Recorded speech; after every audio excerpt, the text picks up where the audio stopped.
All righty. We're being recorded. So if you don't want your voice recorded, please don't say anything. I'm going to read from the big book, the book Alcoholics Anonymous. This is in the preface. If you have a drinking problem, we hope you may pause in reading one of the 44 personal stories and think, yes, that happened to me. Or more important, yes, I felt like that. Or most important, yes, I believe this program can work for me too. And then in the book Alcoholics Anonymous on page 29, each individual in the personal stories describes in his own language, from his own point of view, the way he established his relationship with God. These give a fair cross-section of our membership and clear-cut idea of what has actually happened in their lives. We hope no one will consider these self-revealing accounts in bad taste. Our hope is that many alcoholic men and women desperately in need will see these pages, and we believe that it is only by fully disclosing ourselves and our problems that they will be persuaded to say, yes, I am one of those too. I must have this thing. And I'm going to give a brief thing. When you're doing your story, it is my request, this is from when I was in school, that you don't say or you know. That's poor English. You can have a pause where you say nothing. They're bad habits, but nobody's going to stop you if you do that. And then we tell what our life was like before, what changed, and what is your life like now. And go ahead, if you don't mind, and raise your hand if you want to do your story, and we'll go through in the order that people raise their hands. I just did an Is somebody counting those? Mm-hmm. What was your life like before? Why did you come to OA? What were you thinking before? What was your approach to your eating? Any events that drove you to the food? How did you find Overeaters Anonymous? What was your top weight? How many pounds have you released? Did you have a spiritual awakening or spiritual experience? How long did it take you to find your abstinence? Have you had a relapse? How long did you relapse? Do you have a sponsor?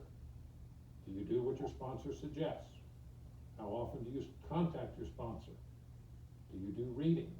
Do you do prayers? In other words, my point is that if you can share specific things that you're doing, and my other request, and this is only a request, if it's a 5-minute recovery story, it is my request that you not spend 4 minutes telling us about yourself and the disease. You want to tell all the aspects. What was your life like before? What changed? And then what's going on now? And I'm going to pass, and let's go ahead and get going. Who wants to do their recovery story first? Michael's going to time you, and he'll give you a 1-minute warning when you got a minute left.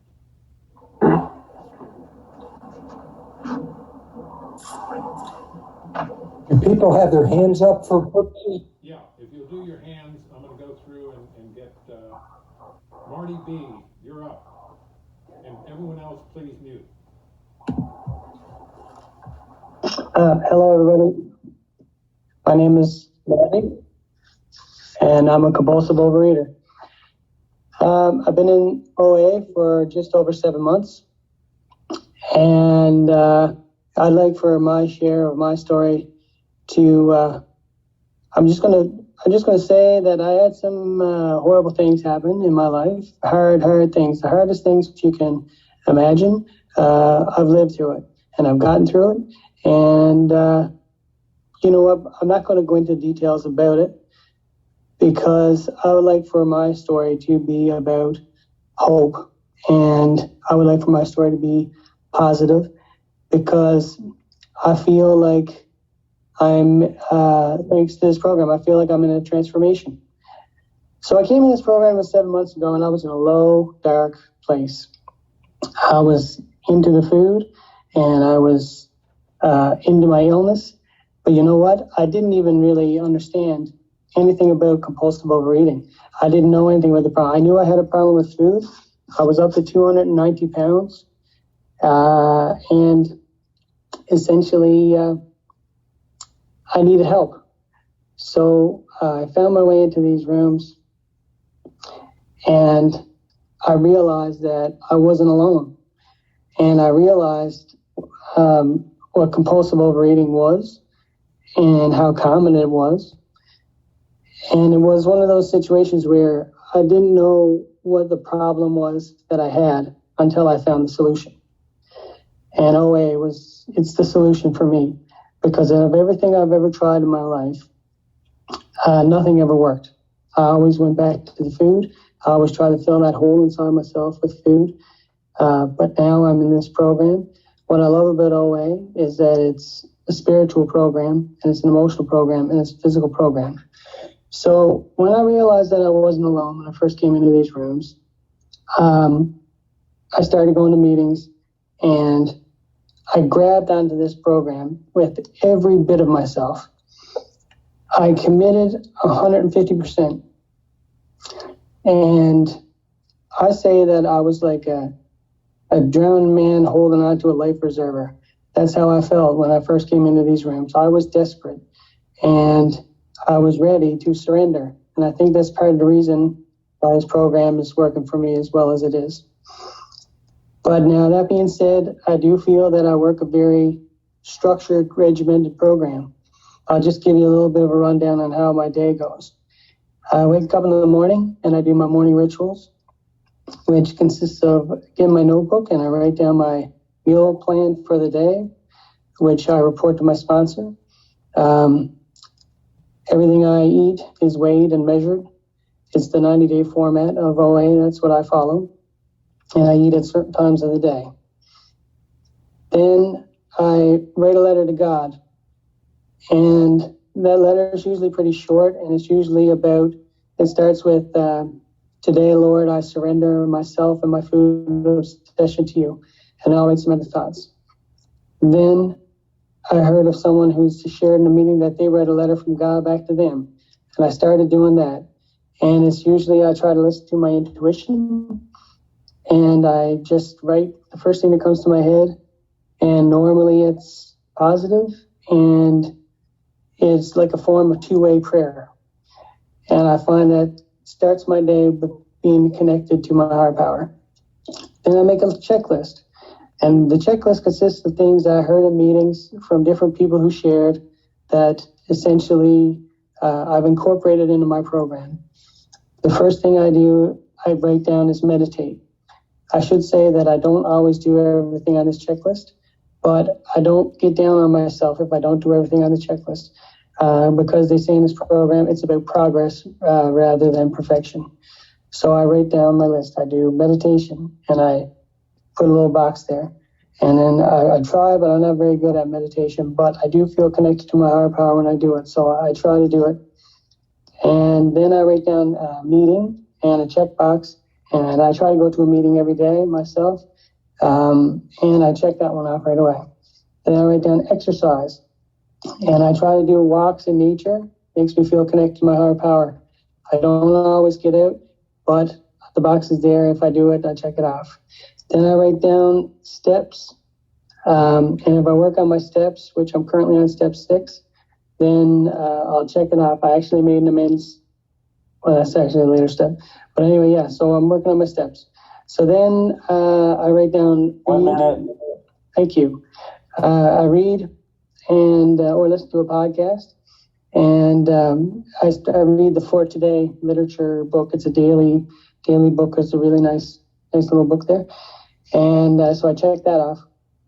And then the last thing I write down is set an intention for the day.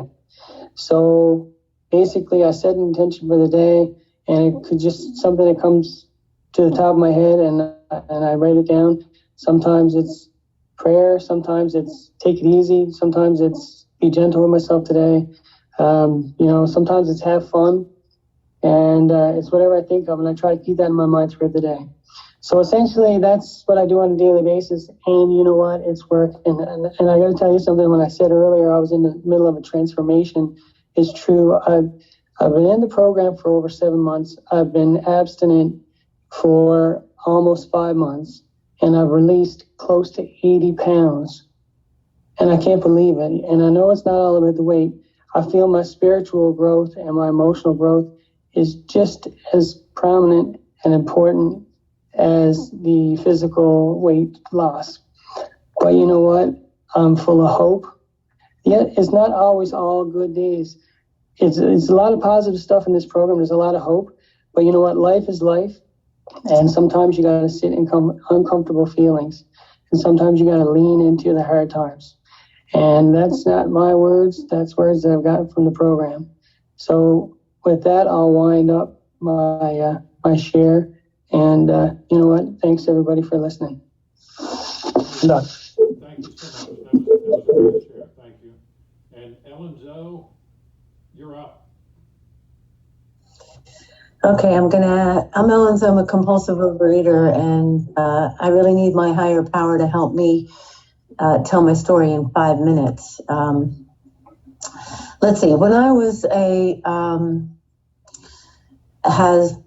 child, I recognized that I had something going on in my body that was causing me a lot of pain and distress, and I just didn't feel comfortable with myself in the world. And the first part of my journey to try and solve that problem involved drugs and alcohol.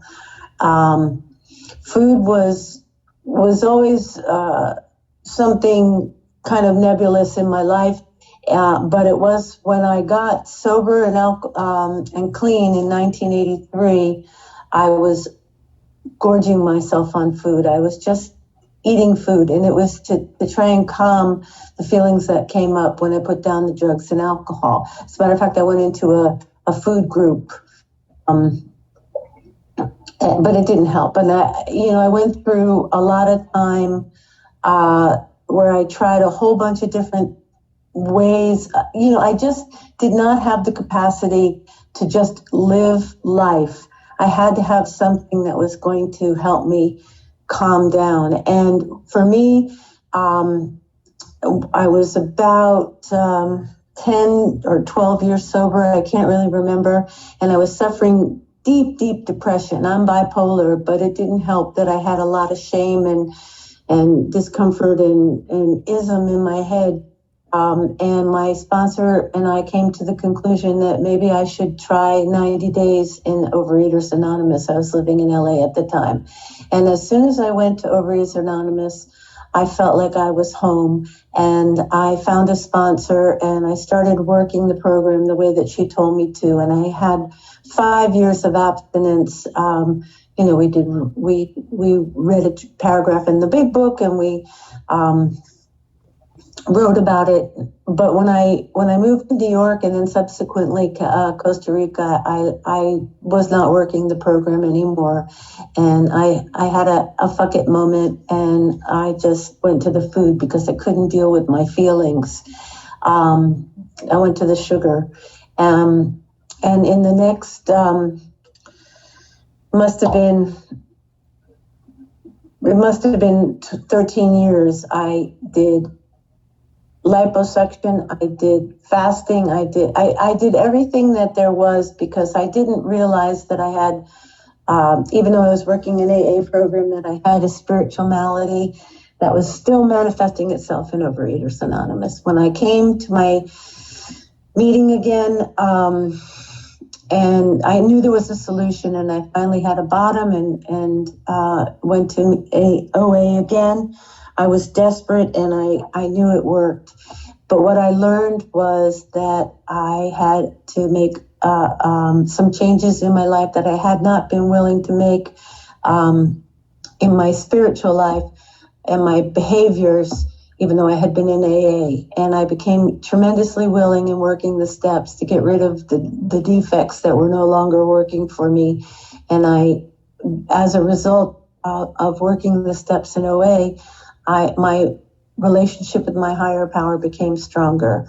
And the way that I have now 7.5 years of abstinence from recreational sugar. The way I live my life today is what I hope is a very spiritual life. I don't suffer from depression. I've been in remission for... 1 minute. Okay, I'm coming. It's so hard. I've been in remission for 7 to 10 years. I don't really know. I pray in the morning. It's a very lengthy prayer. It has to do a lot to do with other people because, and how I could be of service to other people. I pray to have my character defects removed, and I list my character defects, and then I list the asset. At night when I go to bed, I talk about my successes with my higher power, my things I need to work on, and I do an action plan for the next day if I haven't already fallen asleep. I'm very athletic. I'm 63 years old, and I run and I surf and I do yoga. I do weigh and measure my food most of the time, but it occurred to me when I was making lunch today that I had stopped measuring my vegetables, and that's a slippery slope. So because I was coming to this meeting, it all just kind of made sense that I have to get back into that. And yeah, that's pretty much it. I live a happy life today. I'm thin. Even when I don't think I'm thin, I know I'm thin.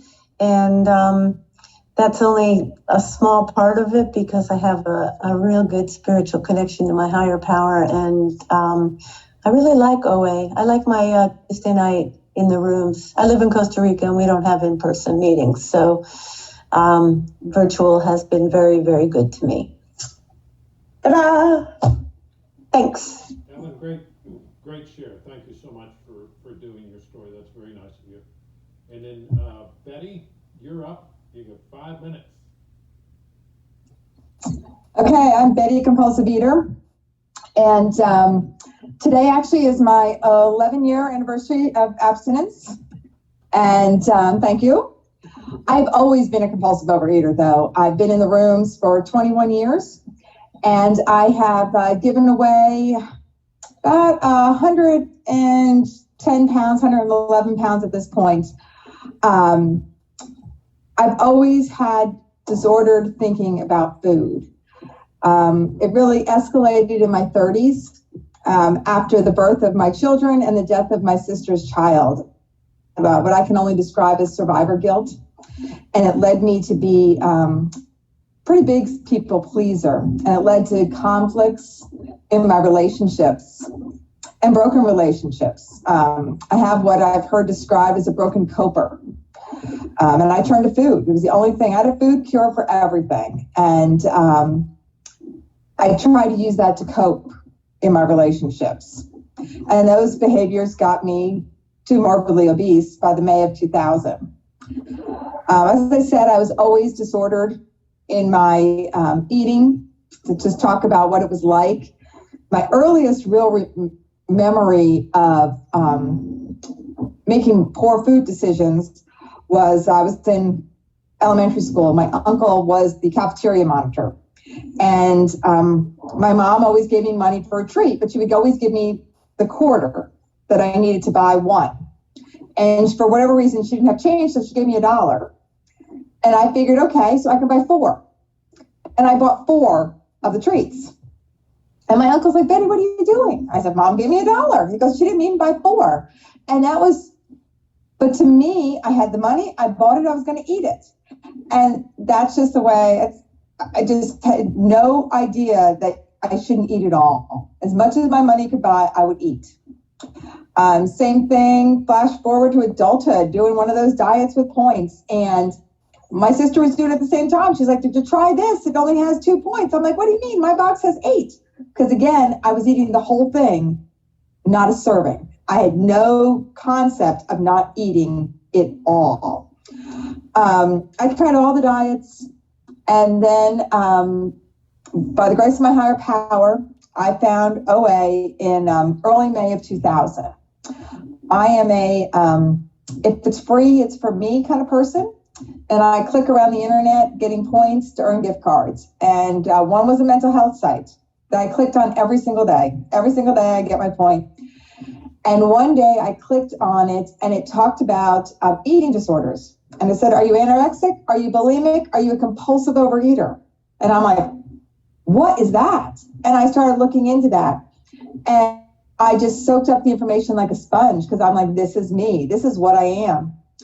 And I'll never forget walking into my first meeting because I was not brave enough and courageous enough to applaud anybody who does this, is I didn't call ahead. And I walked into the church where the meeting was supposed to be, and there was a meeting going on, but it was not an OA meeting. And my self-esteem at that point was so low, I was convinced it was an OA meeting, and they didn't want me. And I walked out in tears. Thank goodness there was a meeting the next night, and I had the courage to make a phone call and find out about the details of the meeting and go to that meeting, and that saved my life. And that was the end of May in 2000. And I heard my story. It was a speaker meeting, and I heard my story there, and I've never stopped going. That was 21 years ago. I only have 11 years of abstinence, so it's been imperfect, but it's progress, not perfection. And it is the tools of this program that have taught me how to live life through all circumstances. Did I hear something? Okay. And, I'm going through a very hard time right now. My husband passed away unexpectedly 2 months ago. And it's the people in this program and the tools I learned that have gotten me through each day. Picking up the phone, people picking up the phone and calling me when I couldn't take care of myself. It's the sponsees I have who I can call every day. And I share with them as much as they share with me. It's being able to walk into meetings and share honestly and without the fear of being judged. Picking up literature to read. The new one about body image is excellent if you haven't picked up any of that yet. But yes, the steps are important, and I work the steps using the tools. But for me, those tools that allow me to live life on life's terms are what get me through every single day. So thank you for all being here and allowing me to share my story, the fastest I think I've ever shared it. A good thing I'm from the north and I talk fast. So have a wonderful day, and I will sign off. Betty, great share. Thank you so much for coming, and thank you for taking the time to do your story. Paul, you're up. You got your 5 minutes. You're muted. You're muted, Paul.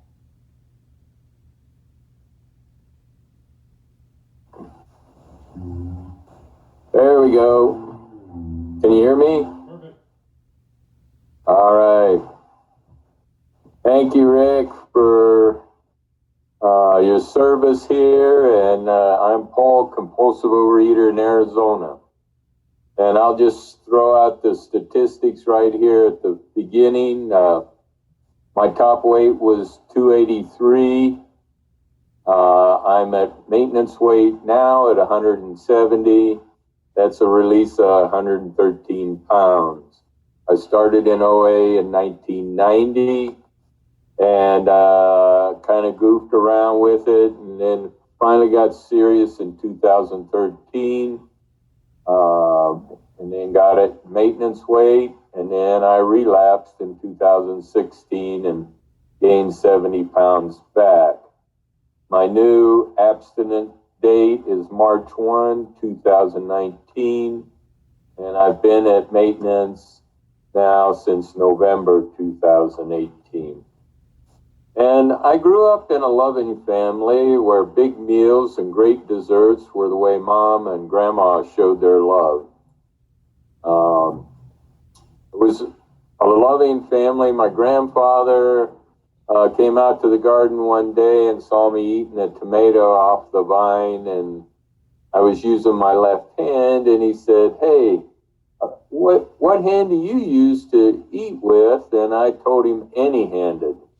And that became the family joke, and I kind of liked that. I was proud of the attention it got me, and Mom always liked me to eat big meals and enjoy the desserts.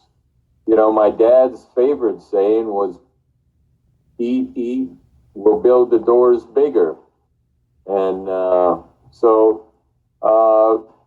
I started out just, you know, doing a lot of food. And in my teenage years,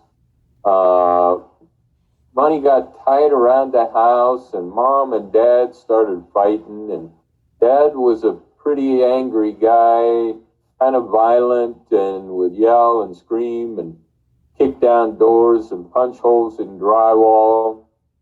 And at one point, as a 10-year-old kid, he took his frustrations out on me. And I never felt safe around him again. And I developed a fear of angry men and angry people in general. My mom tried to compensate with more food. That's all she kind of knew. And so somehow I mistook the food for love. And so the more I ate, the more I felt loved. My first job out of high school was on a drilling rig as a roughneck, and hard work in Arizona, 110 degrees. And every night after work, I went home and ate a half gallon of ice cream. And that helped with the loneliness, and somehow I felt loved. And the desserts became my friends, actually. I went off to college, and I started a pattern of studying hard, and after the exams, I would treat myself to a whole pie or cake or whatever. And again, just trying to deal with the pain of stress of life with food. By the time I had turned 45, I had gained 80 pounds, and now started eating when I got home from work until I went to bed. I felt stuck. What's that? 1 minute. Okay. Felt stuffed and in pain. Now the food didn't feel like love at all. It was miserable. It was control. I was a food addict. I could tell now. Fear and anger became my life. The amount of food and desserts I didn't fill the hole. My wife and I were angry and yelling at each other. The kids were out of control. And on the outside, I tried to look successful, but on the inside, I was dying. And that's when I was introduced to OA. Through the 12 steps, with the help of my sponsor, I surrendered my life to my higher power. And through the grace of God, a miracle appeared in the form of abstinence. So now today, I spend 30 minutes to an hour in prayer. I read my OA literature. I read the big book. I weigh and measure my meals. I eat 3 meals a day, nothing in between. I've, one day at a time, eliminated the sugar and flour from my food plan. I write on my fears and angers and emotions regularly. And I still get fearful around angry men, but now I have tools to deal with it. So today, I'm free from compulsive overeating, and I'm free from living in fear. Thank you for letting me share my story. Paul, that was a great share. It was a great share. Thank you so much for doing your story. Cliff, you're up. You have 5 minutes. Thank you. Thank you, Rick. Thank you, God, for being here for this meeting. My name is Cliff. I'm a compulsive overeater. When I started this program, I weighed probably around 385, and 6'3", had high blood pressure, high cholesterol, borderline diabetic, all those good things.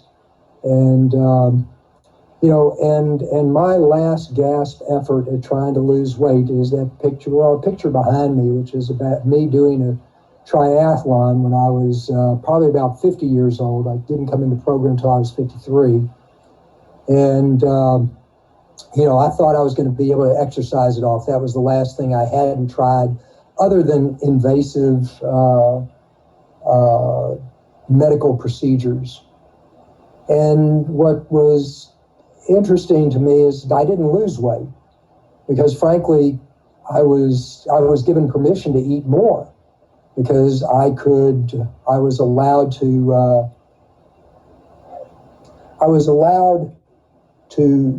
binge. Only they called it pasta parties. They called it carbohydrate loading.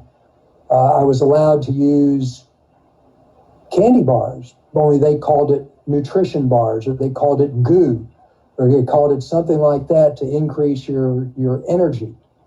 And, so of course it didn't work. But I was always overweight from a very young age, at least from the time I was about 8. There were certain things that happened to me that continued to happen to me that I didn't feel comfortable with, and I hid behind the food, and which was pretty easy to do since my family was in the catering business. And being in the catering business, I had open access to walk-in refrigerators, freezers, and anything that happened to be lying around was encouraged to do so. And we'd go out to eat quite a bit. And, and I just kept getting bigger and bigger and bigger. And I would diet. And I went on bifetamins, which I found out later that's now called Adderall. But I was only on it for a month or so. I don't remember why the doctor took me off of it. But I continued to gain weight. And until, I was looking at a picture, I learned I had this fear of deep water. So in order to avoid that or learn to overcome that, when I was in my 40s, I went ahead and took scuba diving lessons. So I'd lost weight to get down to around 300 to get to that. And then, of course, I went snow skiing, trying, but that didn't work. That just gave me atrial fibrillation. And what happened to me was it was very interesting. We've gotten something in here about a speaker evaluation.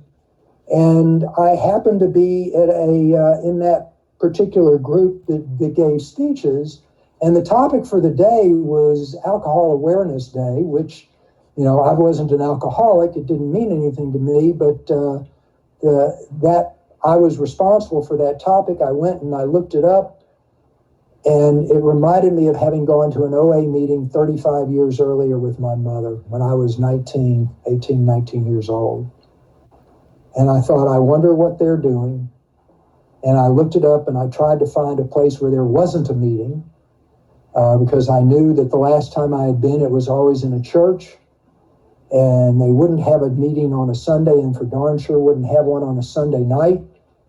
When I plugged it into the filter, and lo and behold, it came up with one meeting on a Sunday night. 1 minute. Up. And so God tricked me. And he did that on April 1st, 2007. April Fool's Day was the perfect day for that. I ended up about 2 weeks later, I got a plan of eating. And I created what would have been an action plan today, but on that plan of eating, I had my food, I had phone numbers, I had my sponsor's number, I had prayers on it, I had room for me to do a little writing to write a slogan down because I was so deep in the disease. So I share that, and God, in 15 months, God removed 190 pounds. Amazing. And I quit exercising to lose weight because I was preparing my food. And, and God has just done for me what I could not do for myself. Like I said, I've been abstinent 14 years. And I think of my program as my candle. When I walked into the room and you look at a candle and you blow that candle out and you see a wisp of smoke go up, you look back at the candle and there's a little orange ember on the wick. That was me. I was just waiting to go out. I was waiting to die. And in this room, though, everyone in the fellowship and God gently blew on that wick until it came back to full flame. And when you have full flame, when it's just a wick, you can't light anybody's path, not even your own. But when you're at full flame, you can light others' paths and you can light your own. So with that, I will pass. Thank you so very much. Grateful to be here. Cliff, thanks so much for doing your story. That was a great share. Unfortunately, we don't have any hands raised. Is there someone else that was wanting to do your story? You can just put your little hand. Oh, Gail, we got 5 minutes, Gail. Thank you so much. I really appreciate this opportunity. Oh my goodness, 5 minutes. All right. Well, I've got some years on me, and I'll give you the quick numbers. My highest rate I achieved in college, where I rose to 276 pounds. I was a yo-yo. First of all, I'm Gail. I'm a compulsive eater in Texas, and I have been in and out of the OA rooms and different flavors of OA since my first meeting in 1971 or 2. But I've been a compulsive overeater probably from birth. I'm told I was off the weight charts by the age of 3. I'm a yo-yo. I would go up and down, and when I got down to a goal weight, I always figured I could begin to eat like other people. I could control it. I could take care of things, but I was missing the point. I was missing the point that I'm a compulsive overeater and always will be, and I do truly believe that today. I was missing the point that this isn't just a Gale show. This requires a village of compulsive overeaters like myself who understand and support me. It requires a connection to my higher power, which I came to call God, and is a very important part of my abstinence today. And it required many years of small steps of learning new things about myself and what I need to do in order to maintain abstinence. And my abstinence today is dependent on daily use of the tools of this program. I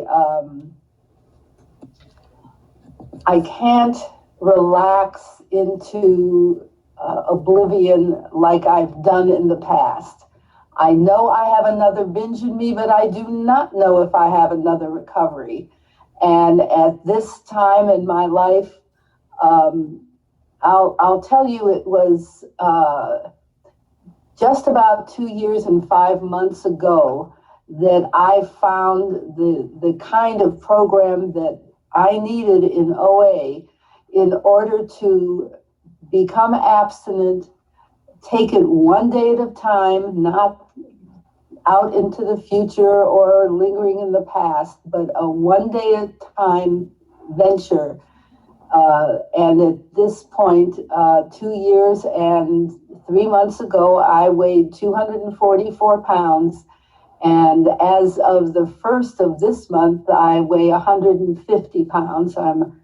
I was 5'7.5". I'm probably down to 5'6.5". I don't know. I haven't measured lately, but I figure I've got another 6 pounds to my stable weight, at which point I know I have got to keep up this regimen one day at a time, or I will lose it.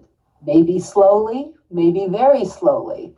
It could be one bite that takes me right back to where I was, so I'm not willing to go there. I have a sponsor that every day I communicate my food plan. I give her 10 gratitudes. I live in gratitude today. I don't allow the negativity of my past. I would beat myself up. I just completely bought that there was something wrong with me because I was surrounded by good people. Thank you so much. I was just surrounded by people who thought that I could just push away from the table and I would be fine. I was surrounded by people who said, God helps those who help themselves. So I thought I had to do this by myself. I know today those weren't correct for me. So for me today, I am living a happy, joyous, and free life one day at a time because of OA. And I thank you so much for allowing me to share my story. Thank you. Gail, great share. Thank you so much. We appreciate you doing that. Tom, you're up. You get 5 minutes. Hello, my name is Tom. I'm a compulsive reader. I am an emotional eater. I like fun snacks. I like comfort food, and I need a lot of comfort in my life. So a lot of opportunity to get into trouble. My top weight was between 280 and 281 pounds, and that was a little over 2 years ago. And actually I've got 2 abstinence dates. I'll have 2 years of abstinence in July, hopefully, coming up. But I like to count February 23rd, 3 months ago today, so 90 days ago, as another abstinent date, because I revitalized my program. I saw that there were things that were not working. And I've had a lot of success in the last 90 days. So when I was 17 years old, I got my driver's license. And I remember, I think I still have that license. It said 144 pounds, 144. And when I got up to 280, 281, that's almost double what I was when I was 17. And I stopped growing height-wise when I was 17. So there were 2 of me. I had to lose a whole nother person. So how the heck was I going to do this? I've had a lot of resistance. I've been in and out of OA for years. But my resistance really started wearing down. I had a lot of problems with the concept of God. I had a lot of problems with the 12 steps. I'm like, who the heck wrote these 12 steps? What kind of length? These sound like they were written in the Middle Ages or something. I couldn't even relate. It took me a lot of work to find out how to work these steps. I finally came to really like and appreciate some of these steps. Some of these steps are really easy for me now. Step 1, got it. Step 10, doing that inventory every day. That is just like one of the best inventions ever, because a couple of things that really work for me is on any given day, preferably in the morning, ask myself, where is my resistance? Where is my defiance? Not to just this program, but to life, anything in life. What am I not accepting? And then where is my acceptance? What am I allowing? What am I accepting as a reality in my life?